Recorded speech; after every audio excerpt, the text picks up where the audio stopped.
Hello and welcome. This is Dr. Suzanne, and today I would like to talk about the importance of mentoring children, of loving children in general. Okay, this message is for people who are out there hating on children and attacking them from left to right. I got inspired by my gardener. He came today to get paid because he did some work for me. And he was showing me the pictures of his oldest daughter who just graduated from her master's degree. So I have to take you back 15 years ago when I met him. I met him because he installs Christmas lights around rooftops and the borders of the houses during, Christmas. And the first time he came to do the work for me, he came with his little daughter. She was probably 8 or 9 years old. And the reason why he came with her was twofold. First, she was the interpreter because the guy doesn't speak English. So the little girl would translate from Spanish to English because we had to negotiate the pay, right? So she was the one explaining what I wanted and telling me how much it would cost. And then two, she was the little helper. So when her dad was going up the ladder, to go install the lights, she was the one getting the little material she could carry to get to him so he wouldn't go from the ladder to the car, from the car to the ladder, right? So she was a very good helper. And from time to time, when she was a little tired, she would sit in the car. But remember, this is winter time. So when I noticed that, I was checking the dynamic, I was looking at what was happening, and I noticed at some point she was in the car. That was that very first time. So I went to the car. I asked permission to her father to take her inside the house. So we went into the house and I could see her eyes just looking around. Then I told her, you can have this when you grow up. And I started encouraging her about her studies, about her school, telling her how it's important for her to be good at school, to do well, to achieve as much as she can. She can be anyone she can be, and she shouldn't be limited by her origins or by what her father is doing, right? And she would listen. Every time her dad came, every year, because we've been using him for the past 15 years, to be honest, after his work, I will pay him and I will give a little token to the girl. So at some point, when she was in high school that year, I told her that when she graduates, she should come tell me and I give her money. I usually do that for my patients. When they graduate from high school or college, I give them a little bit of, just a little bit, not a lot, but it's something.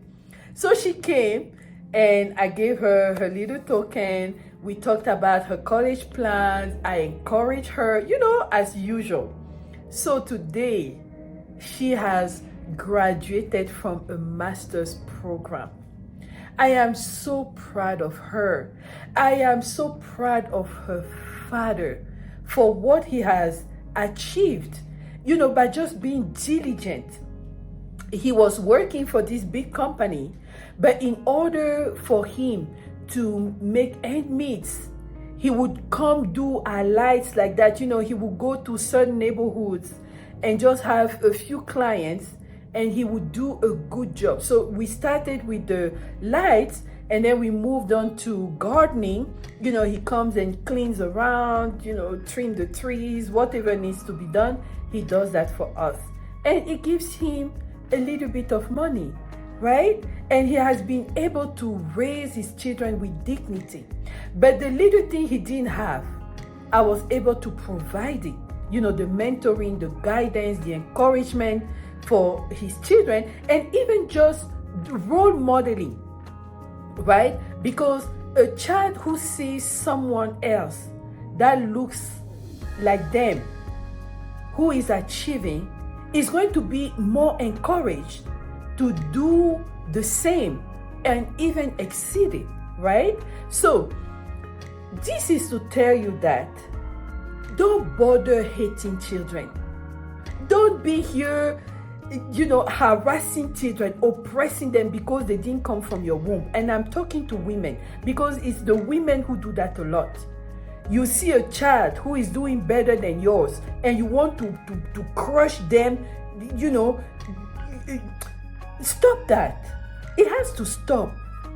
And I say that because my own children get attacked for one reason or the other.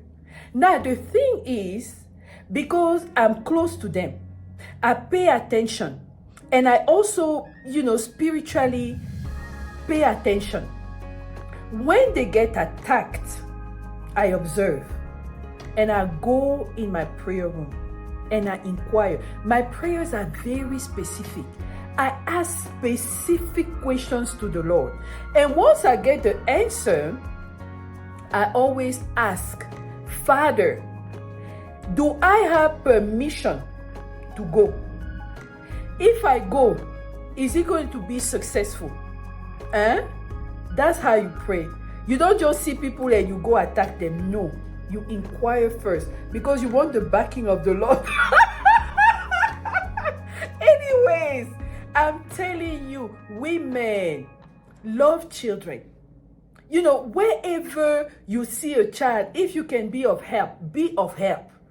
Sometimes I go to the grocery store or anywhere, the grocery store, shopping mall, whatever, and you see these little toddlers who are throwing tantrums at their mother, screaming everywhere because they want their attention. I'm going to give you the attention. I get close to you and I tell you, shh, stop that, stop that. So when I do that, the kids get startled. They look at me like, who is this lady again? Why is she doing this to me?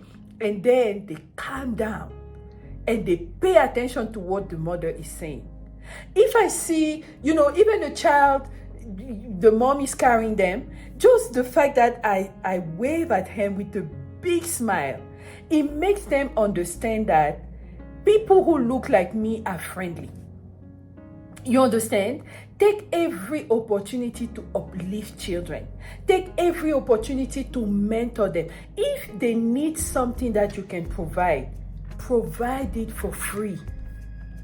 If they need an advice, give them the advice. Sometimes even the children that appear to be far gone, you just tell them, hey, look, why are you doing this? You need to change. You need to stop that. Now, teenagers are very stubborn. They think they can do whatever. But there's a way you talk to them that makes them stop and think and begin to say, oh, okay, maybe she's right. Maybe I can change this. Maybe, take every opportunity to love on children, to mentor them, to encourage them, to uplift them. Because whatever God has written for their destiny, it will come to pass. You can block. At some point, God will find a way. Because the Bible says that whatever God has said, it does not go back to him without giving him what he has desired to receive. Please, stop hating on children. Stop attacking innocent children. The children are innocent. They don't even know spiritual warfare. They're just happy to be there. Leave the children alone. If they're doing better than your children, maybe what they're doing, your children is not supposed to do that. You understand? Figure out what your child is supposed to do and excel in. And guide that child where he's supposed to go. But don't hate on a child because the child is doing well. All right? So that's what I wanted to say. Please, love on children. Well, this was Dr. Suzanne, and I'll talk to you later.